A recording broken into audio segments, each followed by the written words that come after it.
Alors bonsoir à tous. Déjà, je suis ravie d'être parmi vous. Merci beaucoup pour l'invitation.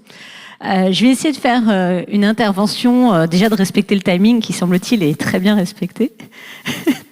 Et j'ai essayé de faire une intervention un peu en deux parties, si vous en êtes d'accord. Une première partie où je vais un peu vous raconter l'histoire de Wisecom, comment on a créé Wisecom, les risques, les contraintes, les échecs, les réussites, et puis l'avenir. Et puis finalement, comment on tente tous les jours de répondre à cette question, oser entreprendre autrement, parce qu'en fait, on s'arrête jamais d'entreprendre, je pense. Et puis, je vous parlerai dans un deuxième temps du MEDEF, notamment de l'actualité, et puis qui est riche, on ne pourra pas dire le contraire, et puis un peu de ce qu'on fait au MEDEF et en quoi finalement on travaille au quotidien et quel est notre rôle. Voilà. Pour faire très court, donc je vais commencer par me présenter, Paola Fabiani.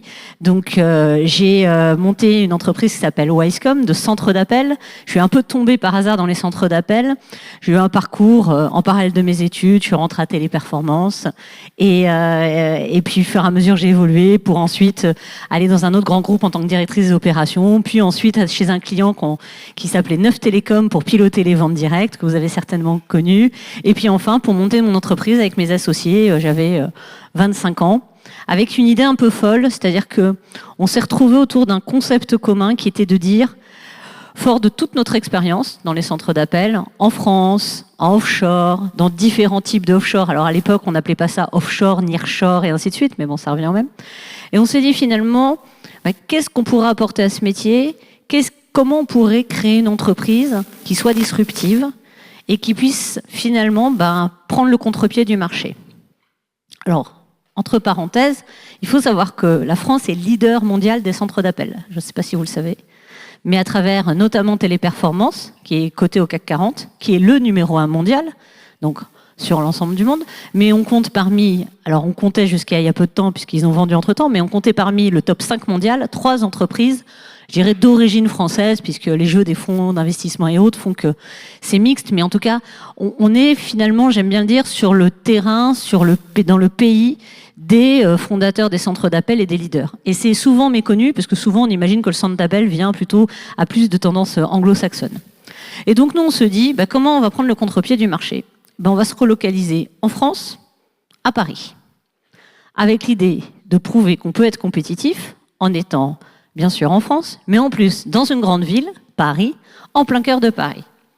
Et en portant finalement un modèle qui, alors je vous parle de ça il y a plus de 15 ans, alors maintenant ça devient un peu plus dans le langage commun, en portant un modèle qui faisait et qui fait toujours appui avec 2 leviers. Le premier, c'est toute la partie humaine, donc comment finalement utiliser ce qu'on appelle maintenant la RSE, mais comme un levier de compétitivité et d'accélérateur. Et puis de l'autre côté, comment utiliser l'intelligence artificielle. Alors il y a 15 ans, on appelait ça des technologies. Après là, j'ai vu que vous avez beaucoup parlé d'IA. Donc il y a plein de types d'IA. Il y a des IA, il y a des algorithmes, il y a des technos. Et donc nous, l'idée, c'était très tôt de se dire comment on met en deuxième levier les technologies au cœur de notre modèle. Donc on est parti comme ça. Le centre d'appel a évolué. Pour vous faire court, on a rencontré un certain nombre de difficultés parce que finalement, il y a 15 ans... faire face à un nouveau modèle qui était parisien, la majorité de nos clients nos prospects plutôt étaient quand même très sceptiques. On était quand même dans une logique de recherche du plus bas coût et comment finalement montrer notre compétitivité. On l'a défendu sur 4 points, pour être très concret. Le premier, attirer des talents. Alors encore une fois, il y a 15 ans, on ne parlait pas de talent. Maintenant, on en parle, voilà. Donc c'est comment finalement faire venir des talents à un métier pas forcément valorisé et souvent décrié. Donc, on a beaucoup travaillé sur notre capacité d'attractivité. Attractivité, c'est attirer des jeunes, attirer des moins jeunes. On a beaucoup travaillé sur nos offres autour des seniors, par exemple.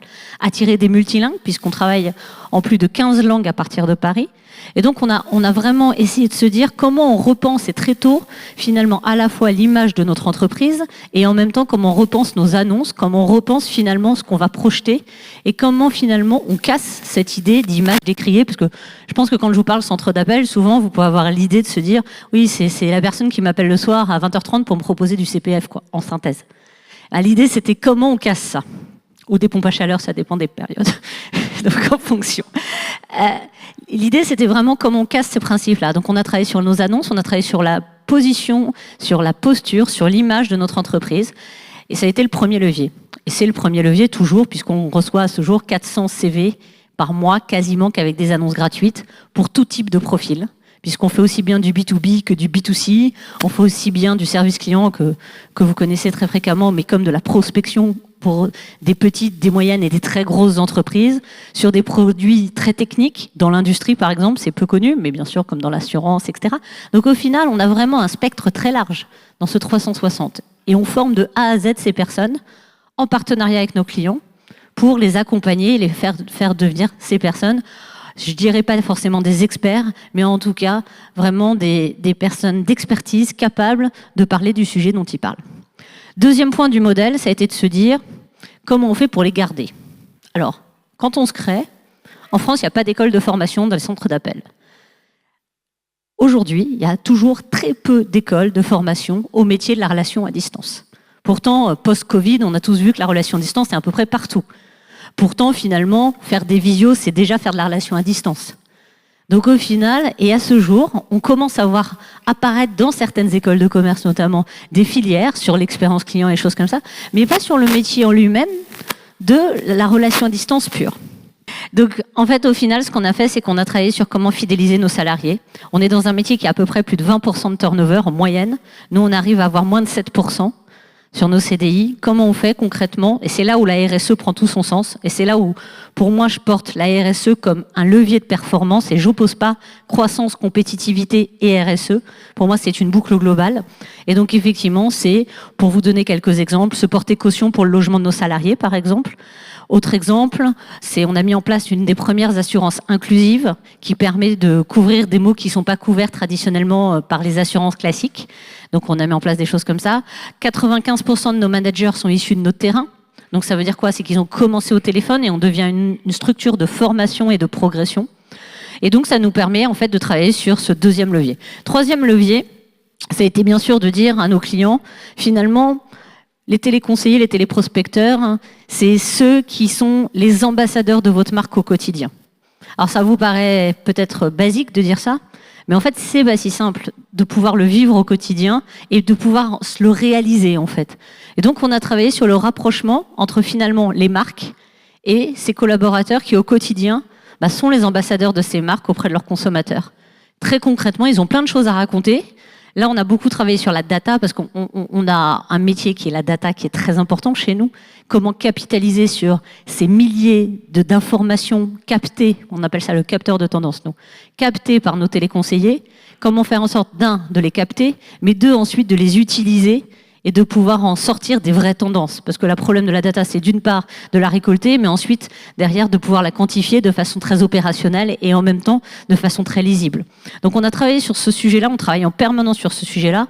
Avec l'importance grandissante de la data, vous imaginez que ça nous permet de faire un certain nombre de choses très intéressantes, mais toujours au regard d'une législation qui est de plus en plus difficile, avec un certain nombre de problématiques autour du RGPD, autour de la CNIL et autres. Donc on travaille à se dire comment finalement on va aller plus loin dans l'expérience client et comment finalement ce capteur de relations à distance va pouvoir enrichir les stratégies des marques pour qui on travaille et comment ça leur permettre d'avoir un coup d'avance.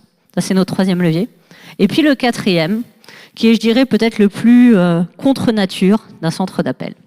Le modèle économique d'un centre d'appel, c'est d'aligner des personnes plus ou moins bien formées, on l'espère bien formées, qui répondent plus ou moins bien. En général, on espère qu'elles réussissent bien aussi.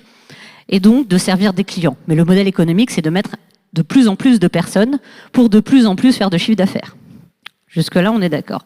Nous, on s'est dit, OK, en voyant peu à peu l'IA progresser, on parle de ça il y a 8 ans, il y a 10 ans, donc les technologies, les algorithmes, un certain nombre de choses, on s'est dit, on va prendre une autre vision.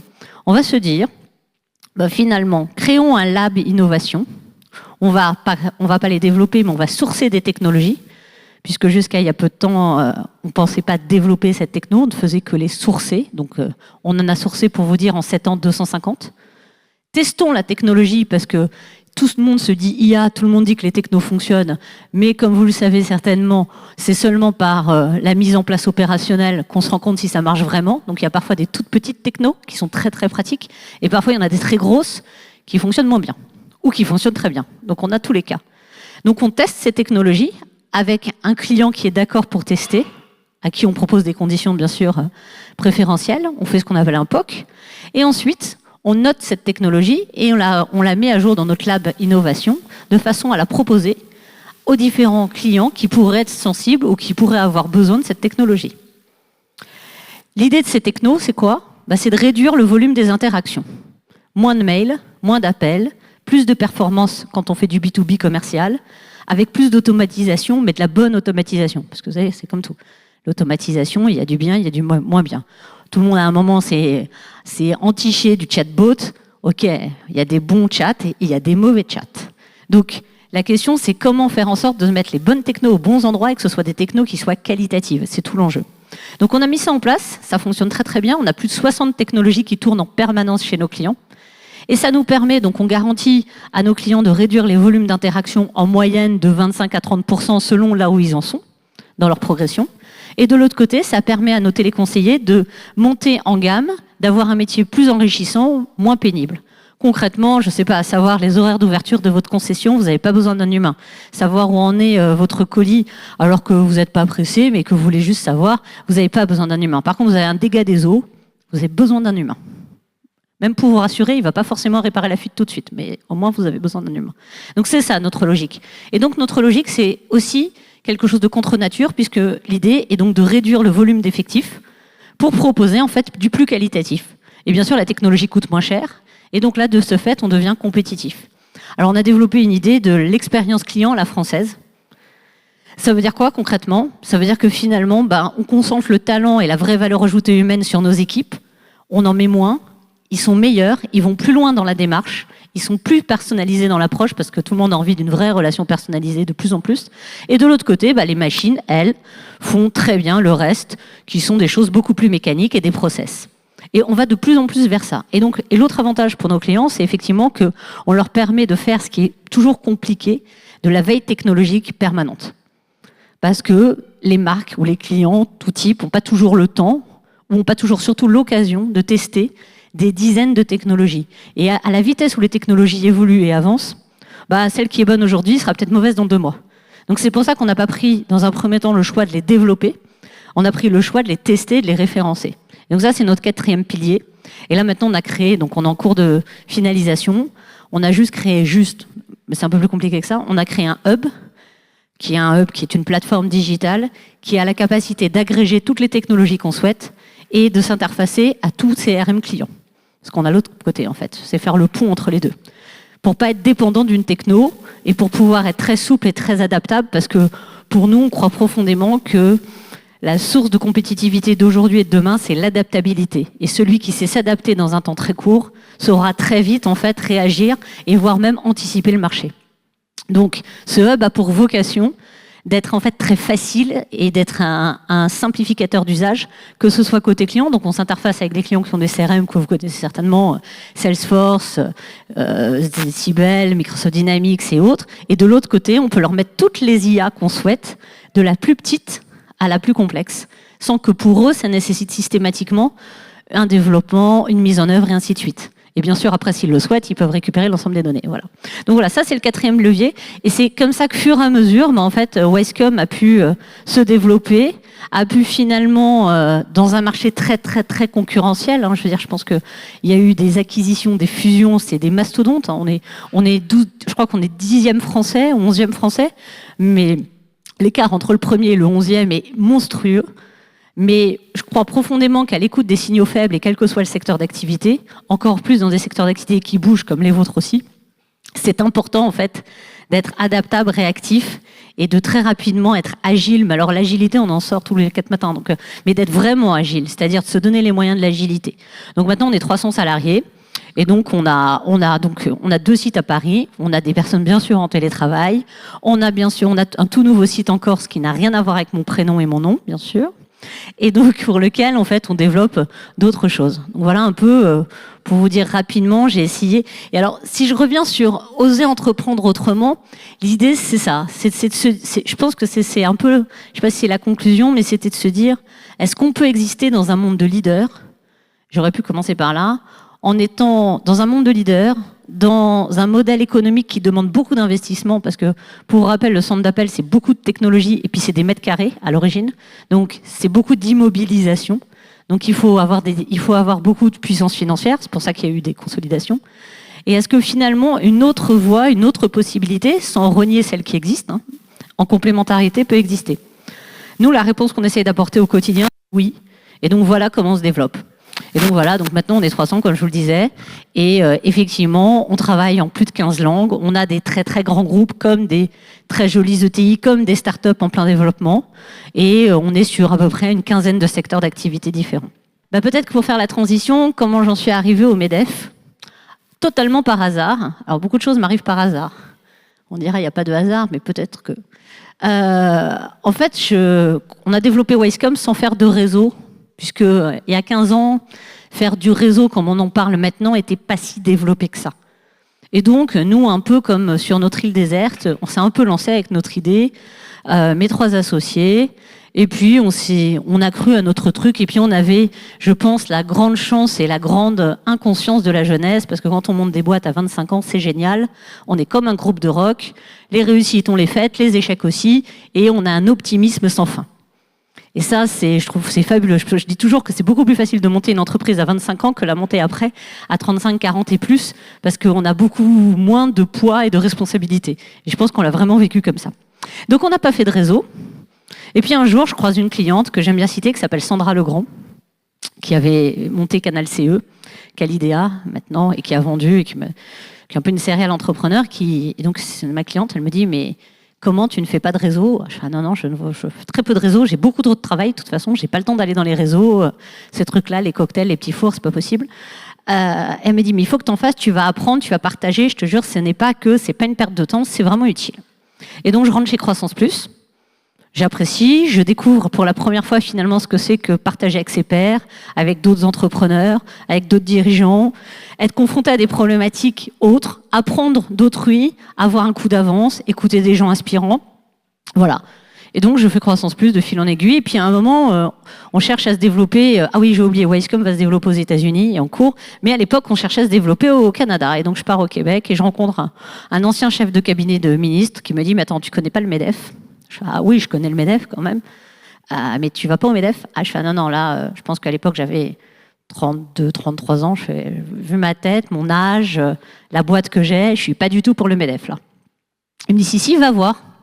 Je te présente une femme entrepreneuse, tu verras, échange et tu me diras après ce que t'en penses. Et donc, je la rencontre, parce que je me dis que faut pas rester bête dans la vie. Et donc, je rencontre cette femme qui m'explique le rôle du MEDEF. Et là, je me dis, et c'est là où je découvre en fait finalement le rôle. Pour vous le rappeler rapidement, ce rôle du MEDEF, avant tout déjà, c'est ce qu'est une organisation patronale. Parce que pour moi, tout était club, association. C'était à peu près pareil. Et je voyais pas une grosse différence. Une organisation patronale qui a un rôle à jouer dans les lois qui sont faites, qui jouent sur notre quotidien, sur nos entreprises. Alors là, je reviendrai après dans l'actualité sur comment on agit. Qui en même temps porte des mandats. Moi, j'ai découvert les mandats. Je ne sais pas si vous connaissez tous ce que c'est qu'un mandat et le paritarisme. Eh bien, le mandat, c'est qu'en fait, aussi bien les organisations patronales que les organisations syndicales disposent de sièges dans un certain nombre d'institutions majeures dans notre fonctionnement pour faire évoluer ces institutions. Et donc, elles disposent à part égale de sièges. Et donc, on a des places dans automatique et obligatoire, des mandats bénévoles pour la 99%, j'insiste parce que souvent on me pose la question, 100% bénévoles, à l'URSSAF, au tribunal de commerce, au prud'homme, chez un certain nombre Action Logement, bon bref, pour vous donner quelques exemples, à la chambre de commerce, etc., etc. Et donc, je découvre en fait le rôle des mandats et je découvre en fait comment finalement, en tant que petit dirigeant, on peut agir sur le quotidien, on peut agir sur tout ça. Et donc, en fait, je rentre au MEDEF Paris. Et puis, je prends mon premier mandat, la CCI Paris. Alors là, je découvre la CCI. Moi, en tant qu'entrepreneur, j'avais jamais mis les pieds à la chambre de commerce de ma vie. Je ne voyais même pas à quoi vraiment servait une chambre de commerce.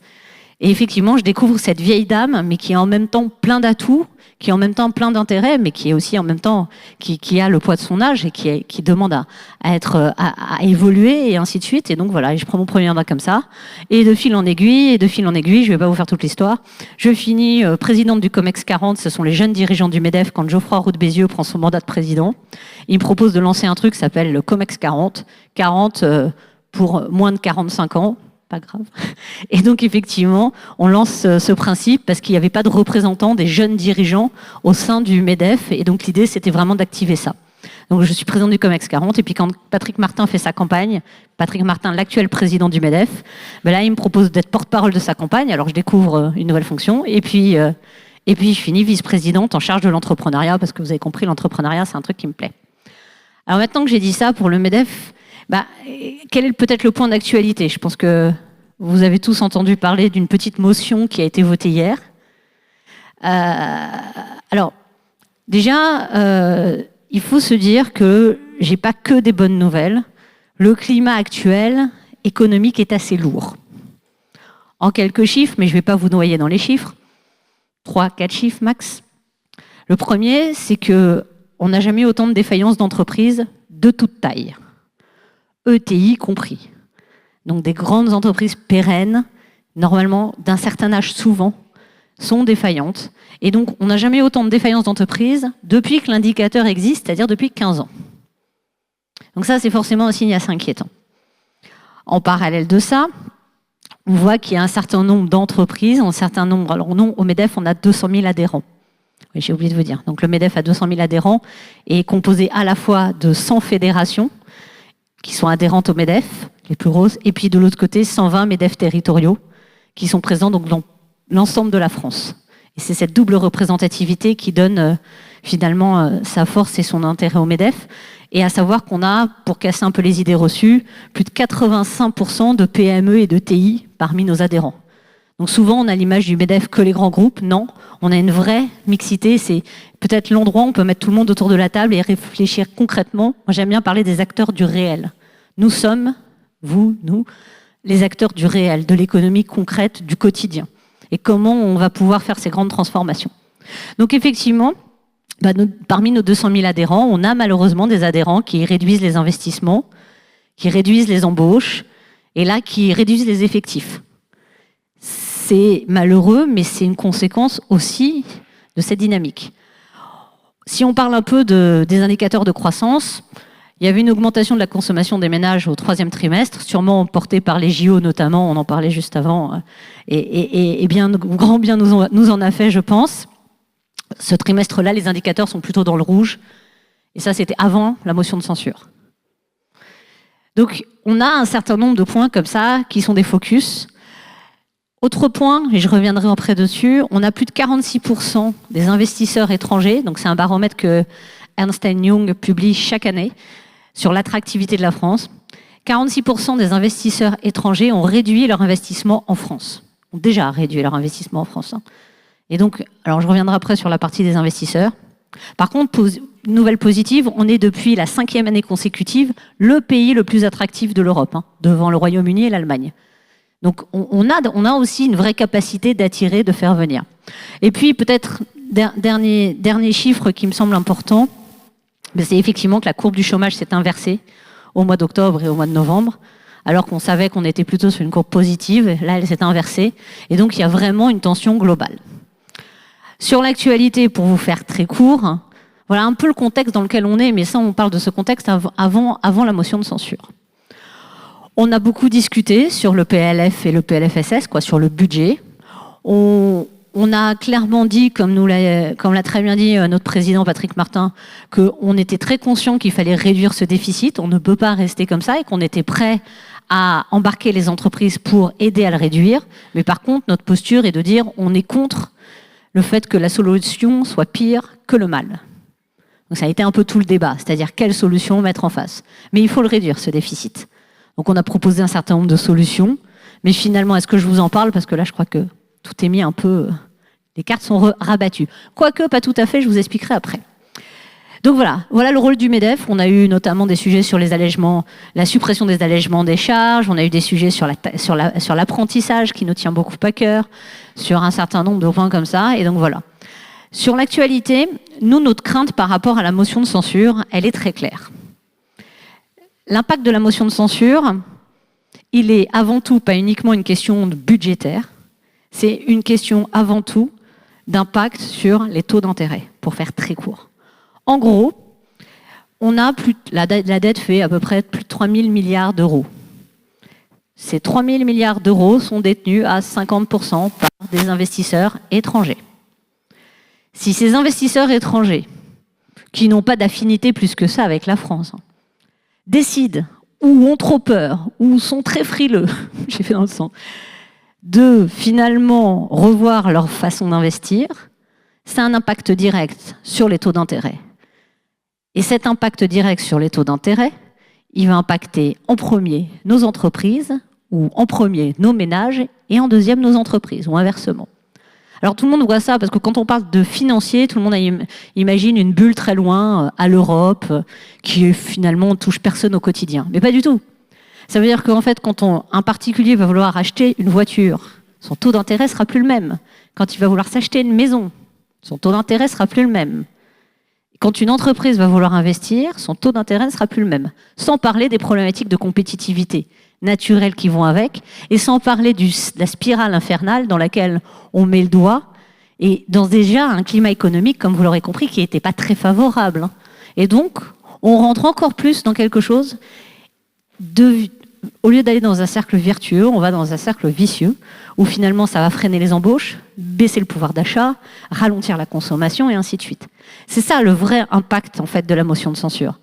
C'est cette photographie qu'on envoie à l'ensemble du monde. Et j'ai souvent tendance à dire qu'on ne vit pas sur une île déserte. La France, l'Europe, on a les élections de Trump comme vous les avez eues, on est dans une compétition internationale. Et effectivement, même si on n'est pas touché directement au quotidien, on l'est très très vite. C'est ça notre plus grande peur. Patrick a déclaré justement ce matin, à l'annonce de la motion de censure, qu'en fait, nous, ce qu'on espère, c'est qu'il y aura forcément des conséquences. On espère que ces conséquences ne soient pas trop profondes. C'est ça l'enjeu. Donc l'enjeu, il est vraiment là, il est focusé là. Pour vous donner un petit point sur l'Europe, parce qu'on ne peut pas enlever l'Europe de tout ça, la Commission européenne nous a déjà déclaré en procédure de déficit excessif. On a les taux d'intérêt équivalents à la Grèce à ce jour. Donc on est dans une dynamique qui est très dangereuse. Après, on a plein de points forts. Moi, je reste une éternelle optimiste. Et je veux dire, quand on regarde les chiffres, par exemple, de création d'entreprises, puisque je suis vice-présidente de l'entrepreneuriat, eh ben, ils sont toujours en progression. Donc ça veut dire qu'on a cette dynamique. Elle est pas loin, elle est là. Simplement, il ne faut pas casser la machine. Et donc, l'addition des mauvaises mesures à rajouter à un climat politique complètement instable, ça risque vraiment de nous pénaliser très fortement, tous. J'aime bien vraiment dire tous, parce que je pense qu'on a tous un rôle pour sensibiliser chacun, pour dire ça ne va pas être uniquement les grands financiers qui sont là-bas quelque part. Ça va être tout le monde, dans son quotidien. Alors, après, une fois que je vous ai dit ça, je vous ai un peu donné notre point de vue. Je pense que les points qui peuvent vous intéresser, c'est quelle peut être la suite sur la motion de censure très rapidement. Alors, je prends mes notes parce que c'est tellement compliqué que je reprends mes notes. Je ne prends pas souvent mes notes, mais là, voilà. Donc, en fait, à l'issue, donc vous avez compris que vous avez le PLF, le PLFSS, et vous avez aussi le PJL. Le PJL, c'est le budget rectificatif. Celui-là, il est passé. C'est la bonne nouvelle. Il est passé, c'est le dernier qui sera passé juste avant la motion de censure. Ils ont voté le budget rectificatif, au moins, bon. Alors, là, en l'état, le problème, c'est que le PLFSS, donc celui de la Sécu, il y avait une loi qui permettait, si jamais dans le délai des 50 jours, il n'y avait pas d'avis qui avait été rendu, il aurait pu être mis en œuvre par des ordonnances. Mais en fait, comme il y a eu un avis négatif qui était rendu, ça ne marche plus. Donc ça, on a un premier problème. Donc comme il a été rejeté, on ne peut plus faire d'ordonnance. Et pour votre information, qui peut être intéressante, c'est que le PLFSS, c'est lui qui permet aux organismes de sécurité sociale d'emprunter. Un petit problème sur la sécurité sociale. Bon. Alors, il est considéré comme indispensable à la continuité de la vie de la nation. Donc, tout le monde va essayer en fait de mettre dans cette logique d'indispensable à la continuité de la vie de la nation, c'est quand même un certain nombre de mesures minimales, de façon à pouvoir pas tout bloquer. Concernant le PLF, la conséquence au 1er janvier, alors vous allez voir ça de plusieurs façons, je pense, c'est que l'État ne pourrait plus être autorisé à percevoir des impôts. Il y en a qui vont dire cool, mais bon. Je pense que ça pose quelques problèmes. Alors, c'est là où ça devient un peu plus technique, quand un projet de loi de finances ne peut pas être promulgué avant le 1er janvier, il y a plusieurs possibilités. Soit il y a une loi partielle qui autorise les recettes, et là, dans ce cas-là, il faut que ce soit voté avant le 11 décembre, et qui repousse les dépenses, et soit il y a un projet de loi de finances spécial autorisant à percevoir les impôts jusqu'à l'adoption. Et là, en fait, c'est tout l'enjeu, c'est ce fameux projet de loi de finances spéciale qui va nécessiter, vous allez sûrement en entendre parler, pas mal de choses, qui va permettre en fait de débloquer 5 situations, je vous raccourcis pour faire light, qui va débloquer le prélèvement sur les recettes, la contribution française à l'Union européenne, les financements aux collectivités locales et les autorisations d'emprunt de l'État. Il y a quelques sujets quand même. Et donc, il faut arriver rapidement à essayer d'actionner ça. J'ai sauté une petite étape pour pas vous la faire trop technique. Mais en gros, c'est un des sujets. Après, il faut savoir aussi que lorsque le nouveau gouvernement sera nommé, les discussions en cours peuvent repartir comme elles étaient. Ou sinon, ils peuvent proposer un nouveau texte de loi et on remet des pièces dans la machine. Voilà où nous en sommes. Donc il y a des timings qui sont très courts, il y a des enjeux qui sont importants, et je pense que si on peut peut-être conclure là-dessus, si vous avez peut-être des questions, je pense que ce qu'on peut tous se souhaiter, c'est que ça aille vite. Donc je pense que le président Macron parlera à 20h ce soir. On ne sait pas s'il va proposer un nouveau Premier ministre ou pas. Mais plus vite on a un gouvernement, plus vite ça avance peut-être. Sinon, on va dans des méandres. Et en fait, ce qu'il faut voir de façon très pragmatique, hein, sans rentrer trop dans la technique des lois, c'est surtout de se dire, plus on va perdre de temps, plus les marchés vont s'inquiéter. Et plus les marchés vont s'inquiéter, plus finalement les taux d'intérêt vont monter. Et vous voyez la suite. Donc je pense qu'il y a quand même une question de timing et on peut se souhaiter que ça aille vite. Voilà.